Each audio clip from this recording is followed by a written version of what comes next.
Mummy papa करी है कन्यादानवा। जब तोहरे मम्मी पापा करी है कन्यादानवा। जब तोहरे मम्मी पापा करी है कन्यादानवा।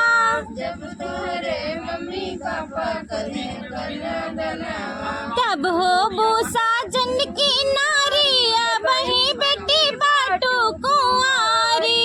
तब हो वो साजन की नारी वही बेटी बाटू कुंवारी। तब हो वो साजन की नारी वही बनी बाटू कुंवारी। तब बाटू साजन की नारी वही बनी बाटू कुंवारी। धीरे से डाका दुआरी वही बनी बाटू कुंवारी।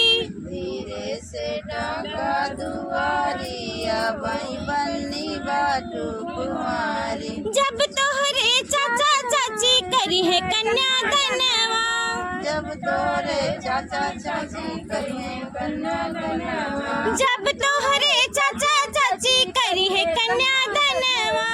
जब तोरे चाचा चाची करी है कन्यादानवा। तब हो वो साजन की नारी वही बेटी बाटू कुंवारी। साजन की नारी वही बेटी बाटू कुंवारी। तब हो वो साजन की नारी वही बनी बाटू कुंवारी। वो साजन की नारी वही बनी बाटू कुंवारी। धीरे से डाका दुआरी वही बनी बाटू कुंवारी। धीरे से डाका दुआरी वही बेटी बारी कुमारी। जब तोहरे भैया भाभी करी है कन्यादानवा। जब तोरे भैया भाभी करी कन्यादानवा। जब तोहरे भैया भाभी करी है कन्यादानवा। जब तोरे भैया भाभी करी है कन्यादानवा। तब हो वो साजन की नारी वही बेटी बाटू कुंवारी।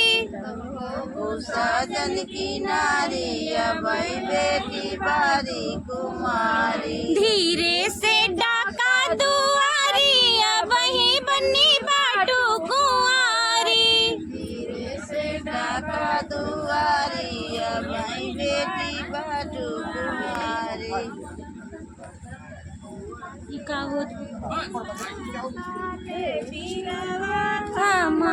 जी दुल्हन दे नाथा में हो रूठल दुल्हन दे। बिरवा नाथा में हो रूठल दुल्हन दे।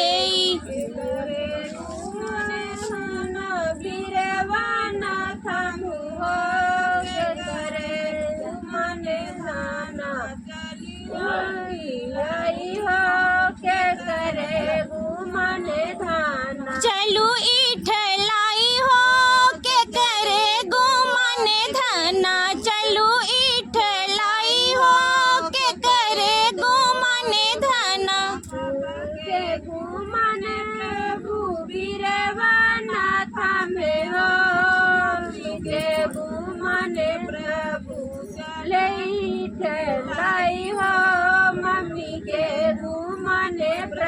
पापा के गुमान बनने बिरवा नाथा में हो। मम्मी के गुमान प्रभु चले इठलाई हो। मम्मी के गुमान प्रभु सारे बिरवा दुल्हन दे। बिरवा नाथा में हंसी हंसी दुल्हे रामा बिरवा थमावे हो। रूठल दुल्हन दे बिरवा नाथा में हो। रूठल दुल्हन दे घुमन गाना बिरवा नाथा में हो के करे घुमन गाना। चलू खिलाई हो के करे घुमन धान। के करे गुमान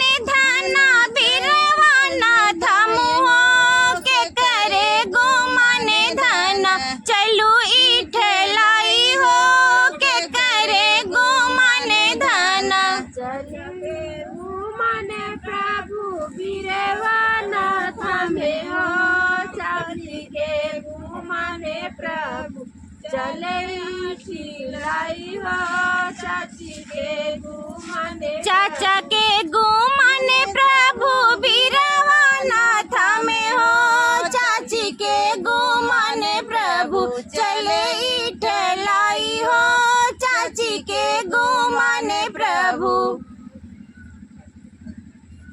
हसी हसी दुल्हे रामा बीरवा थमावे हो रूठल दुल्हन दे बीरवा न थमे हो रूठल दुल्हन दे करे घुमाने धाना बीरवाना थामु हो के करे घुमाने धाना चरुआ ठिलाई हो के करे घुमाने धाना चलू इठलाई हो के करे घुमाने धना लाई हो के करे घुमाने धाना चलू इठलाई हो के करे घुमाने धना भैया के घुमाने प्रभु बीरवाना थामे हो भाभी के घुमाने प्रभु चले